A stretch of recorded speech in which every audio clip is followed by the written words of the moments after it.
Last time, God gave Moses a copy of the law engraved on panels or tablets of stone. He also gave specific, detailed instructions for the construction of a large tent or pavilion, a tabernacle as it's often called. This would provide a center for community worship and the sacrifices to atone for their sins. In other words, their failures to live up to God's standard. In an inner room, the most holy place, God's glory would rest on the atonement covering, the lid of the golden chest containing the law. Aaron would be the first high priest and the patriarch of a line of priests. We pick up the narrative at a point when the Israelites begin their journey again. Since the dramatic events of the law being given, the tabernacle has been completed. And because it had been done according to his instructions, God has come to live with them. His glory has settled in the tabernacle. The entire community of Israel can see the evidence of God's presence in the form of a cloud that covers the tabernacle. This is in Exodus chapter 40, verses 36 to 38. Then one day, 10 or 11 months after they first came to the foot of Sinai, the cloud rises up, indicating that the entire community should get ready to move. With God leading them, they journey through the wilderness until they eventually come to the border area of Canaan, the land God had promised centuries before to Abraham, a place called Kadesh Barnea, corresponding roughly to modern-day Israel, the Palestinian territories, Lebanon, and the western parts of Jordan and Syria. The land God had promised for Israel's homeland as a nation is by no means at this point uninhabited. A number of tribes, Semitic peoples, that is, descendants of Shem, and mostly speaking languages related to Hebrew, they exist in city-states throughout the area. A number are aggressively trying to expand their territory, their wealth and influence through warfare.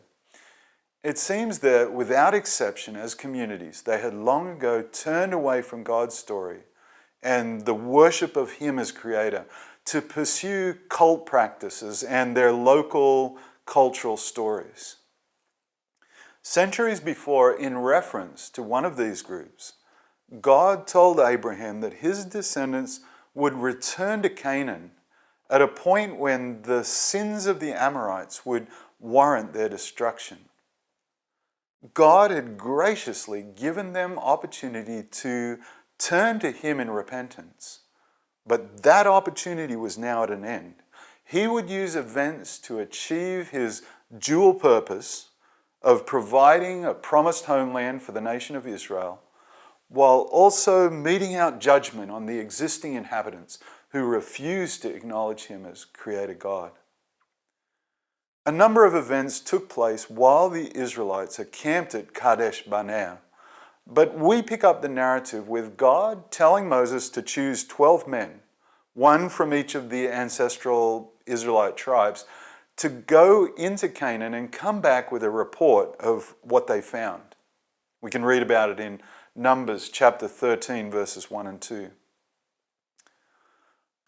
After nearly 6 weeks of traveling to different areas, they bring back news and even physical evidence of a rich, fertile country.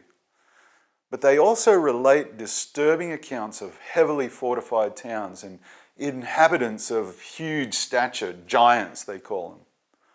2 of the group of 12 spies, while not denying the realities of the challenge before them, encourage the people not to be dismayed, to believe that God would enable them to conquer all the territory He'd promised. This is in Numbers 13, verse 30. These 2 individuals, Caleb and Joshua, will have notable roles in the ongoing narrative. But their encouragement falls on deaf ears. The people listen instead to the negative, fearful counsel of the other 10 spies and, true to form, begin to ask through their tears why Moses and Aaron didn't leave them to die in Egypt or in the wilderness. Becoming increasingly agitated, they consider stoning Caleb and Joshua and overthrowing the leadership of Moses and Aaron. In the stark context of the narrative, the lack of faith and gratitude toward God of these people can seem incredible. But the reality is, in that sense, they are much more typical than exceptional.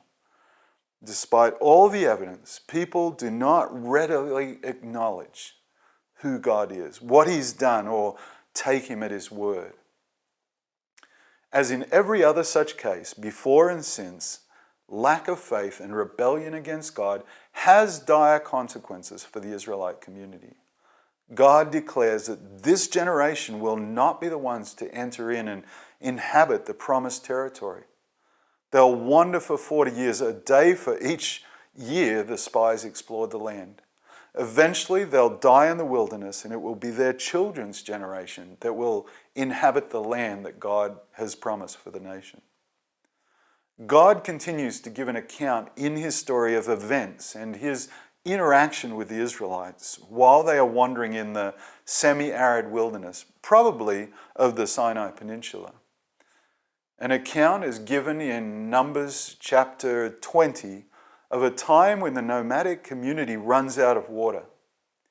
Just like another time years before when God had recently brought them out of Egypt and through the Red Sea, this time too they did not turn in faith to God for help.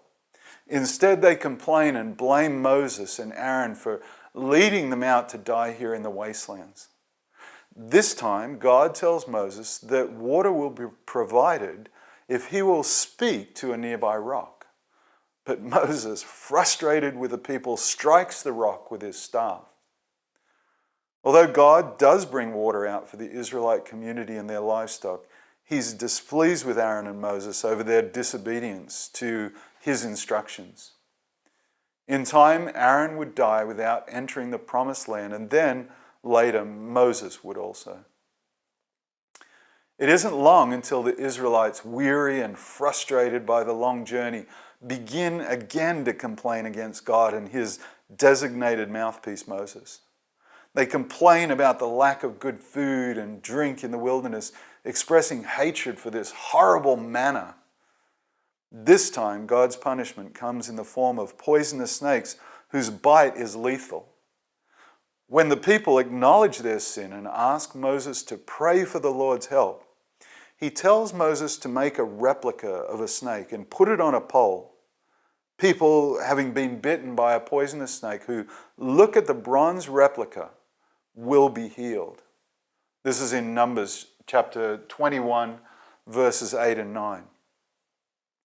This incident, this true event, provides us with yet another powerful analogy for understanding God's perspectives and intentions. Like the Israelites and the snakes, the human race has no way of escaping the lethal bite of sin. Death is a very appropriate result for us as a rebellious, ungrateful people. But for no reason other than His grace and mercy, God promised to send a deliverer who would destroy the power of Satan and provide a solution to the dilemma of our sin.